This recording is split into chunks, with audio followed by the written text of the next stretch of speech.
Selamat datang kembali di Deep Dive. Kali ini kita bakal dalami lagi materi yang Anda bagikan ya.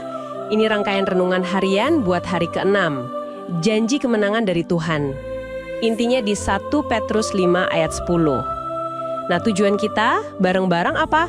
Ya kita mau coba gali nih, saripati harapan sama kekuatan dari renungan pagi, siang, malam. Terutama buat Anda yang mungkin lagi ngelewatin masa-masa sulit. Oke deh, yuk kita bongkar sama-sama. Kita mulai dari yang pagi dulu ya. Inti utamanya itu cukup menusuk sih.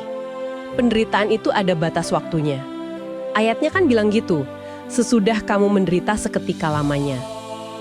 Ini bukan berarti rasa sakitnya bohongan ya, tapi lebih soal cara pandang kita. Pengingat aja, seberat apapun sekarang itu nggak permanen.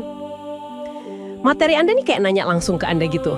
Sering nggak sih Anda merasa kayaknya penderitaan ini nggak bakal kelar-kelar? Nah, iya.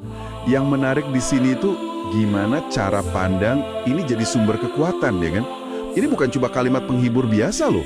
Paham kalau ini sementara, walaupun sementaranya Tuhan kadang rasanya lama ya buat kita, itu kayak ngasih jangkar pas lagi badai. Pengetahuan bahwa ini bakal lewat, kayak yang ditekankan di materi Anda itu bantu banget bangun ketahanan, mental, spiritual juga. Jadi bukan nyangkal rasa sakitnya, tapi ngasih bingkai lah dalam horizon kekekalan. Itu bisa ngubah cara kita respons hari ini. Siang Anda ngajak kita ke langkah berikutnya nih. Fokusnya geser. Bukan lagi soal kita kuat bertahan, tapi soal tindakan aktif Tuhan.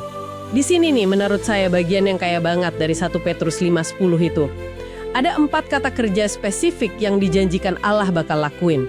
Melengkapi, meneguhkan, menguatkan, dan mengokohkan kamu. Tepat. Dan penting nih, lihat 4 tindakan ini bukan kepisah-pisah, tapi ini satu paket utuh gitu, pemulihan dari Tuhan. Coba kita lihat sekilas ya.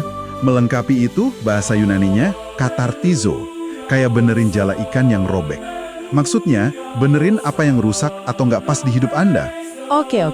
Terus, meneguhkan, sterizo, itu biar Anda berdiri stabil, nggak goyang lagi. Menguatkan, stenoo, ya kasih tenaga, fisik mental buat tahan banting. Terakhir, mengokohkan, themelioo.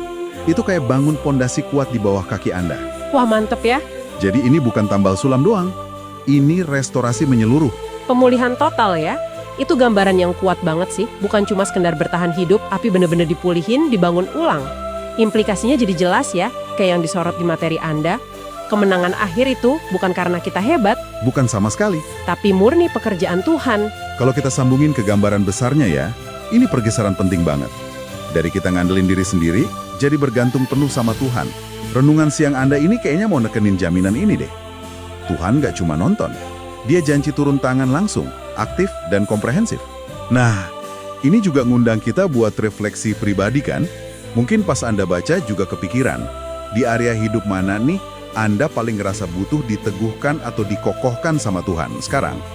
Sadar kebutuhan spesifik itu bisa jadi langkah awal buat nerima janjinya. Oke, jadi setelah kita lihat penderitaan itu sementara, terus Tuhan janji bakal pulihin kita secara aktif, renungan malam di materi Anda lanjut nanya pertanyaan dasar. Semua jaminan ini datangnya dari mana sih? Apa dasarnya kita bisa percaya janji sekeren itu? Dan jawabannya, ya kalau lihat teks 1 Petrus 5:10 yang jadi fokus materi Anda, itu ada di awal ayatnya. Karena dia adalah Allah sumber segala kasih karunia. Nah, di sini nih pondasinya. Kasih karunia atau karis ya bahasa Yunaninya, itu bukan cuma baik biasa. Ini anugerah cuma-cuma. Kekuatan ilahi yang dikasih bukan karena kita pantas atau jago, tapi murni karena karakter Allah sendiri. Dia itu murah hati banget. Oh, jadi ini bukan upah karena kita berhasil tahan uji gitu ya? Justru kebalikannya. Materi renungan malam Anda ini kayaknya mau nekenin gini. Tuhan itu manggil kita masuk ke dalam kemuliaannya lewat Kristus. Bukan setelah kita buktiin diri kita kuat. Oke. Kekuatan dan pemulihan itu datangnya dari luar. Dari sumber yang nggak ada habisnya. Anugerahnya. Ini ngebalik logika duniawi. Yang seringnya kan nuntut kita kuat dulu baru pantas dibantu. Nah di sini justru pas kita lemah, anugerah itu kerja paling kelihatan. Wah ini dalam sih. Iya kan? Ini jadi nimbulin pertanyaan penting buat Anda. Gimana caranya kita secara sadar nyambungin diri, narik kekuatan dari sumber segala kasih karunia ini tiap hari? Bukan cuma pas lagi krisis aja gitu. Oke. Jadi Kalau kita rangkum nih perjalanan kita bedah materi Anda hari ini soal 1 Petrus 5:10, pertama, ada harapan karena penderitaan itu ada limitnya, ada batas waktunya. Kedua, ada jaminan kuat karena Tuhan sendiri janji bakal aktif pulihin kita total, melengkapi, meneguhkan, menguatkan, mengokohkan. Dan ketiga, semua janji ini bisa dipegang karena sumbernya ya karakter Allah sendiri. Dia sumber kasih karunia yang tak terbatas. Betul sekali. Ringkasannya pas itu. Dan kalau kita renungkan semua ini ya, mungkin ada satu pemikiran lanjutan nih buat Anda bawa pulang. Kalau kemenangan akhir itu kerjaan anugerah Tuhan, bukan semata-mata kekuatan kita. Pertanyaan refleksinya mungkin jadi gini.